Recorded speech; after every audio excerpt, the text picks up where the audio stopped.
మీకు ఎప్పుడైనా పూజ మధ్యలో తుమ్ము లేదా ఆవలింత వస్తూ ఉంటుందా? అయితే ఏం చేయాలి ఇప్పుడు చూద్దాం. మనం భక్తిగా పూజ చేస్తున్నప్పుడు అనుకోకుండా తుమ్ము రావచ్చు లేదా ఆవలింత రావచ్చు. అప్పుడు పూజకు భంగం కలిగిందని అపశకునం అనిపిస్తుంది కదా. అలాంటి సమయంలో వెంటనే ఏం చేయాలో పెద్దలు చెబుతున్న సీక్రెట్ ఇప్పుడు చూద్దాం.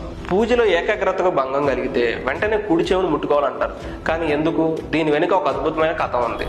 ఆ స్టోరీ ఏంటో ఇప్పుడు చూద్దాం. పురాణాల ప్రకారం భగీరథుడు గంగాదేవిని భూమిపైకి తీసుకువస్తున్నప్పుడు ఆ ప్రవాహం జహ్ను మహర్షి ఆశ్రమాన్ని ముంచేసింది.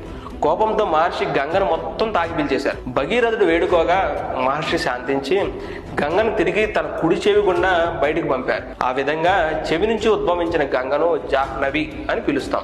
గంగాదేవి వచ్చిన స్థానం కాబట్టి కుడి చెవి ఎంతో పవిత్రమైనదిగా మారింది. అందుకే పూజ మధ్యలో తుమ్ము, దగ్గు లేదా ఆవలింత వంటి చిన్న విఘాతం కలిగినా వెంటనే కుడి చెవిని తాగితే ఆ గంగా పవిత్రను గుర్తు చేసుకున్నట్లే. దీనివల్ల మీ పూజ మళ్ళీ శుద్ధిగా ఏకాగ్రతతో కొనసాగుతుందని ఆధ్యాత్మికవేత్తలు చెబుతున్నారు. ఇకపై పూజలో విఘాతం కలిగితే భయపడకుండా వెంటనే ఈ చిట్కాను పాటించండి. ఈ ముఖ్యమైన విషయాన్ని మీ కుటుంబ సభ్యులకు షేర్ చేయండి. అలానే వీడియోని లైక్ కొట్టి ఛానల్ సబ్స్క్రైబ్ చేసుకోవడం మర్చిపోవద్దు.